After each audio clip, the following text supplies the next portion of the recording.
Namo Fundamental Teacher Shakyamuni Buddha. Namo Fundamental Teacher Shakyamuni Buddha.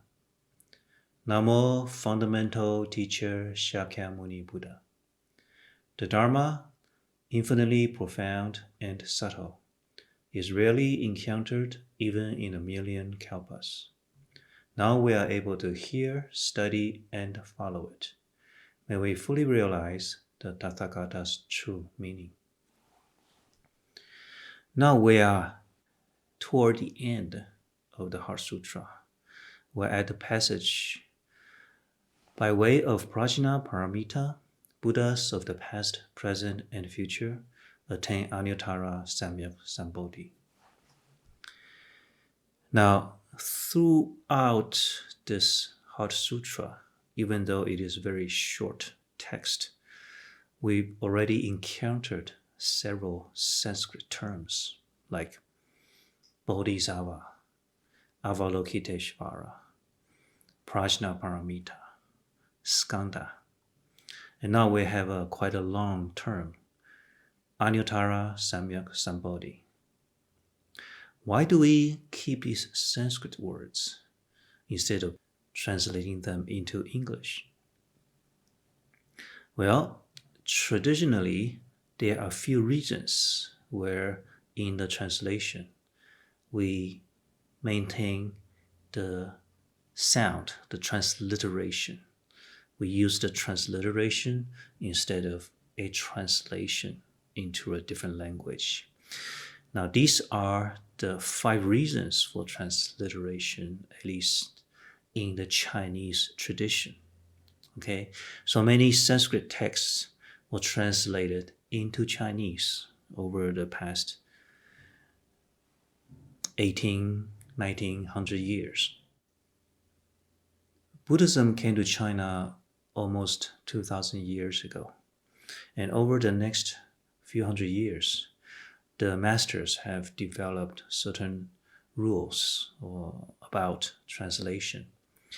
And the 5 reasons for transliteration are as follows. 1, esoteric terms are not translated.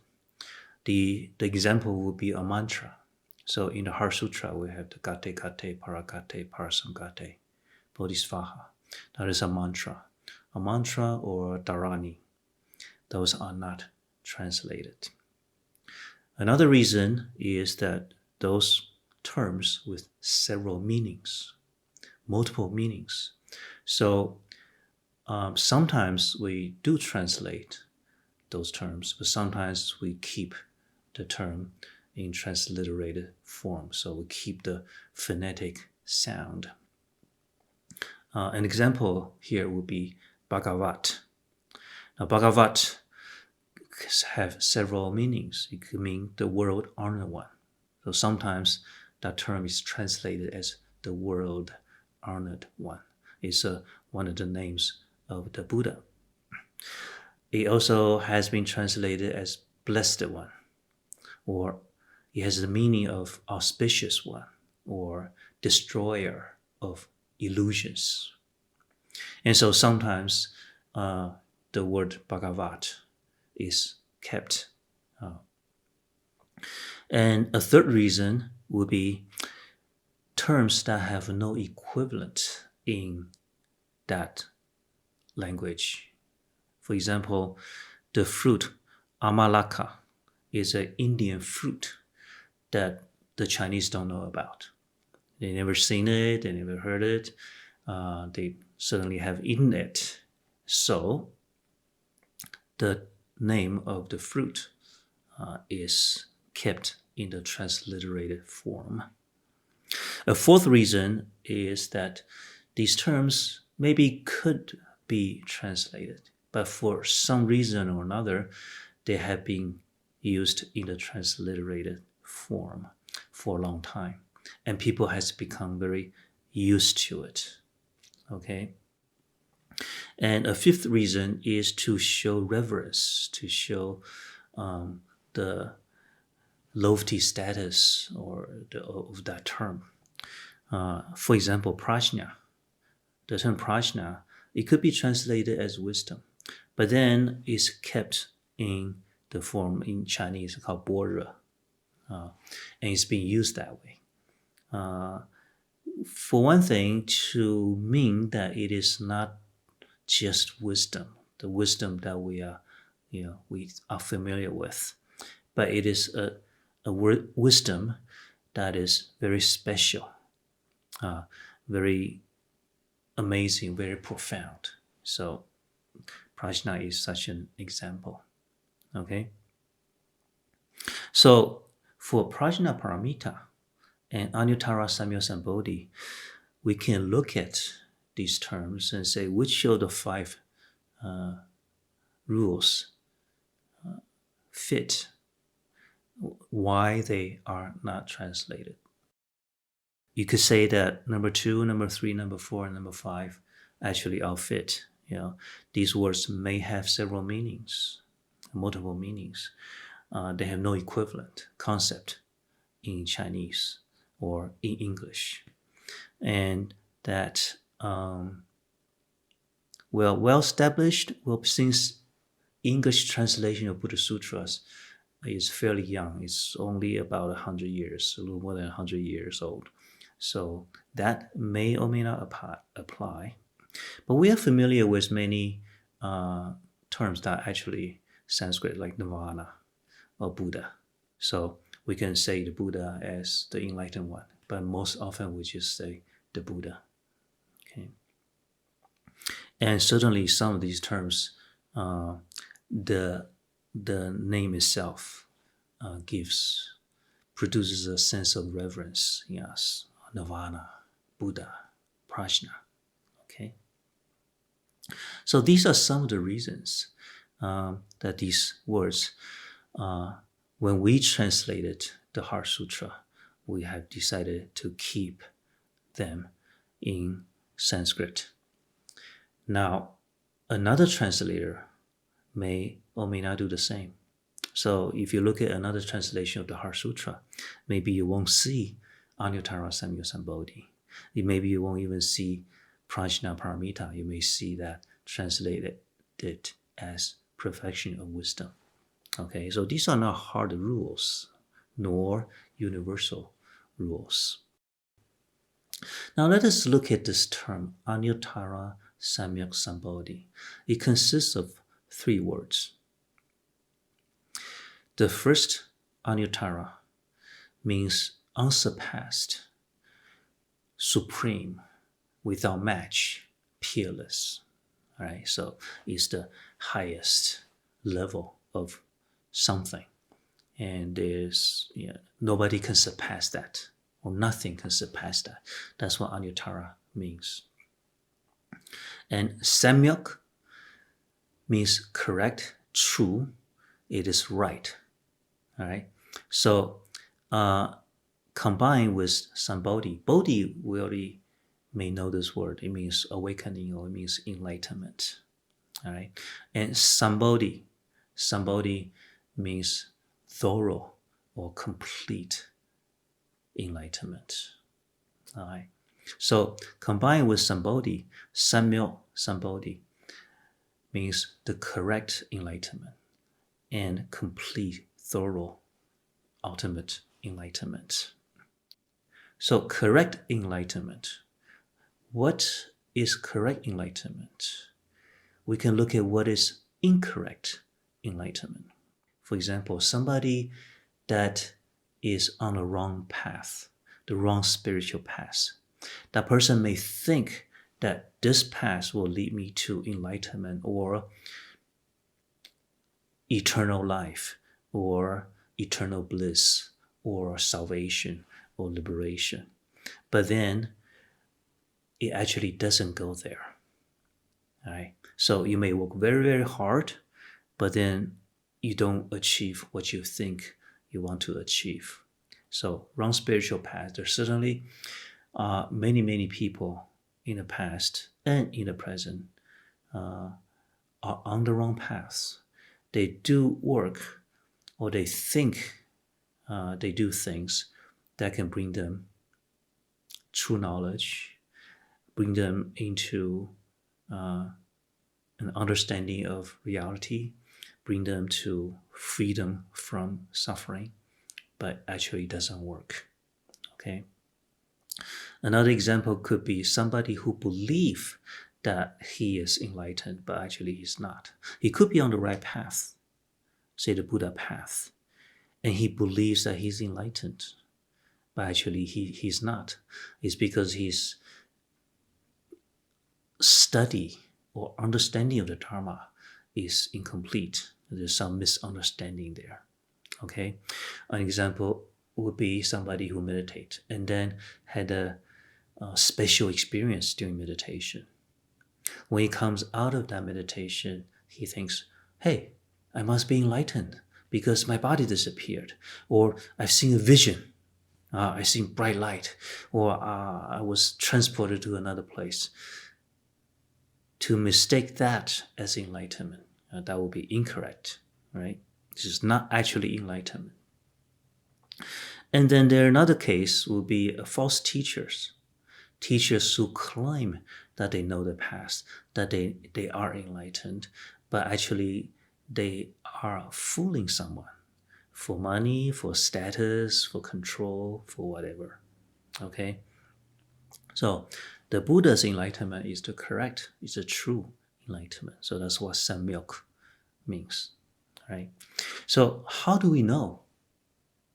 I want to find peace. I don't want to find truth. I want to be free from suffering. I want to find true happiness. So I embark on a spiritual path. How do I know whatever I am into, whatever I'm studying, whatever I'm practicing or doing, how do I know that is the right spiritual path?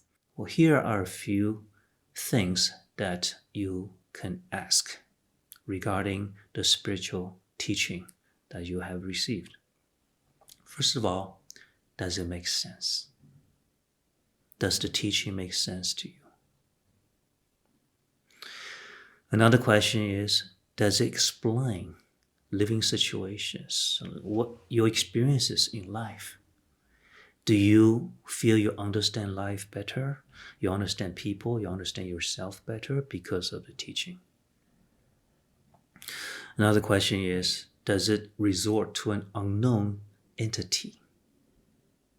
Something that is not knowable, but you just have to trust it. The unknown entity is the source of everything, is the source of your salvation, is the source of creation. Well, because you can't really say anything about it, because it's unknown, it's not knowable, right? Then you should think about it very carefully. Another question is, do you just have to believe it, but not question? You're not allowed to question. You are only allowed to believe in it, right? That is basically blind faith. Another question is let's say if this teaching or this tradition, this faith has a supreme being, is the supreme being truly benevolent? Or does the supreme being have faults like anger or arrogance like humans do? But these are the questions I think is important to ask when you're trying to find the right spiritual path. Okay? Now, just a few cases of what Buddha says about spiritual path. Buddha obviously is a spiritual teacher. And he says, for example, examine my teachings, follow it only if it makes sense to you. So Buddha encouraged you to think about the teaching, to find reason, to see whether one follows from the other. Okay? Like the Four Noble Truths, Buddha explains the causes of dukkha, the causes of suffering. Does it make sense to you? Do you think that actually explains the cause, the source, the origin of our suffering. All right? And Buddha says, feel free to question anything I teach. So we have seen many cases in the sutras where a disciple will ask Buddha many questions, or a heretic or somebody, a non-believer, will come to challenge the Buddha or simply to learn about what the teaching is, and they ask many, many questions. And Buddha welcomed these questions. And another thing that the Buddha says is to be more awakened is to have fewer traces of ego. So on this path, the more awakened you are, the more wise you are, you should show signs of diminishing ego, diminishing arrogance. Because the more wisdom you have, it could lead to more arrogance. Hey, I'm better than everybody. And we have seen that in spiritual teachers throughout history. Okay? But a way to check is that the more awakened one is, there should be less or fewer traces of ego. Right? But only the Buddha, only when you reach the unsurpassed enlightenment will you be completely free of that ego.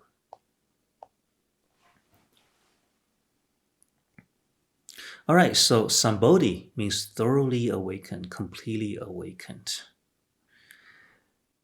Awaken means to realize the truth about yourself, the truth about life, and the truth about what leads to suffering and what is true peace or true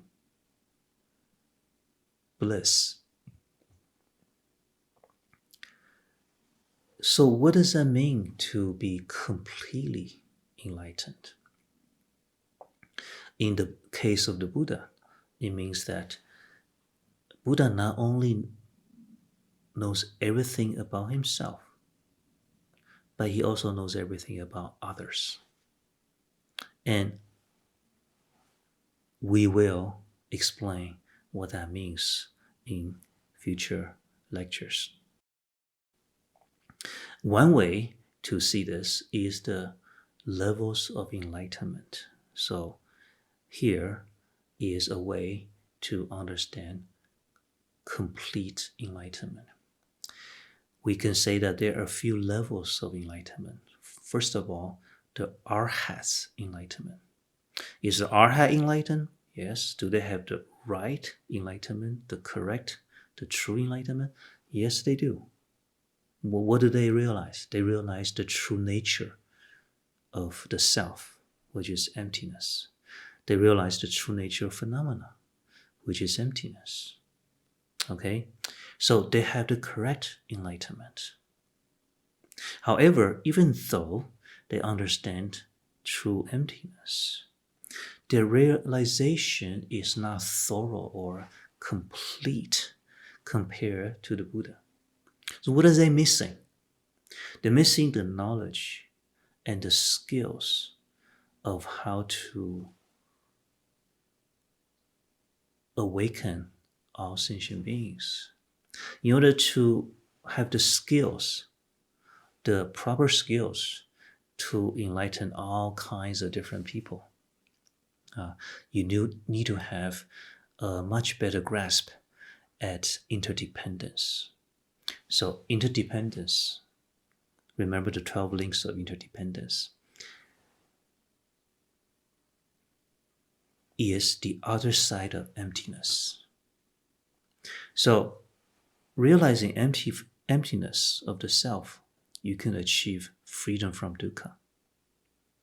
But then in order to help others or to create something in this world for the benefit of others, you need to come out of that emptiness and make use of interdependence. How to pull or bring conditions together to make something happen, even though whatever you create or whatever conditions you put together is still empty, right? Throughout the whole process, everything's still empty. But it is because of emptiness that you can bring different conditions together and make things happen. And that's what's needed.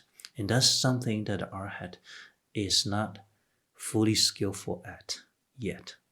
Okay? So their enlightenment is not complete, even though it is correct. Another example, another level would be Pratyeka Buddha. A Pratyeka Buddha is someone who is self-realized.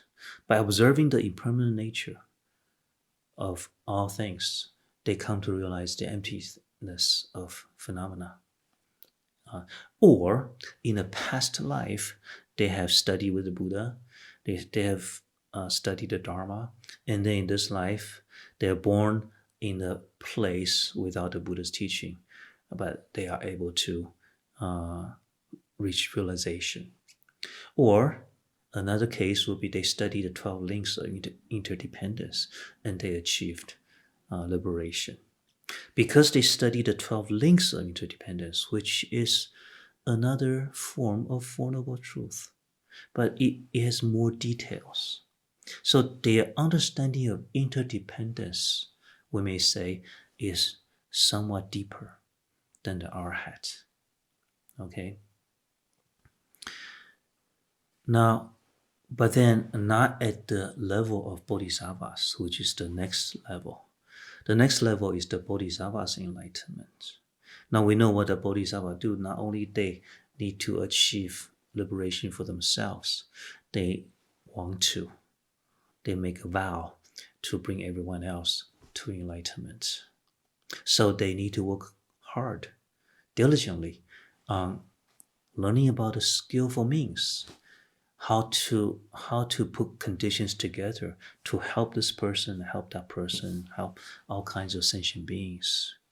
So even though it's still grounded on the wisdom of emptiness,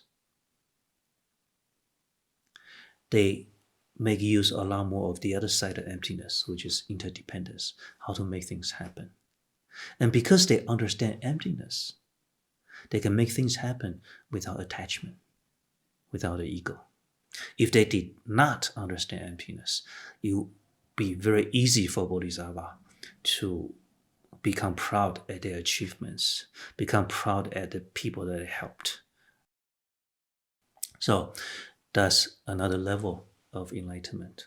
And finally, the ultimate, or as we translated, unsurpassed complete enlightenment, is that of the Buddha. The Buddha has perfectly mastered the emptiness at its deepest level and interdependence. The both sides are perfect. And as a result, Buddha can be all-knowing and most skillful in emptiness and interdependence. Okay, about this all-knowing aspect of the Buddha, we will talk about it a little bit later. So let us review what we learned in this lecture. We talked about the Sanskrit terms, why they are there and untranslated in the Heart Sutra. And we mentioned the 5 rules of transliteration. They are more like guidelines, actually, not hard rules. So what are they? Do you think that these regulations, these guidelines make sense? And are there situations where we may not want to follow the guideline? Or are there more rules that you think that deserve to be recognized? Okay, so there's a good reason that these terms remain untranslated in English. We also explained the meaning of Anuttara Samyak Sambodhi. So in your mind, go over that. What is Anuttara? What is Samyak? What is Sambodhi? And together, unsurpassed complete enlightenment. What does that mean? What are the different levels of enlightenment that Shifu just explained? The Arhats level, the Pratyeka Buddha's level, the Bodhisattva's level, and the Buddha's level. Let us conclude with the dedication. May the merits of our deeds reach every part of the world. Sentient beings, large and small, all attain enlightenment.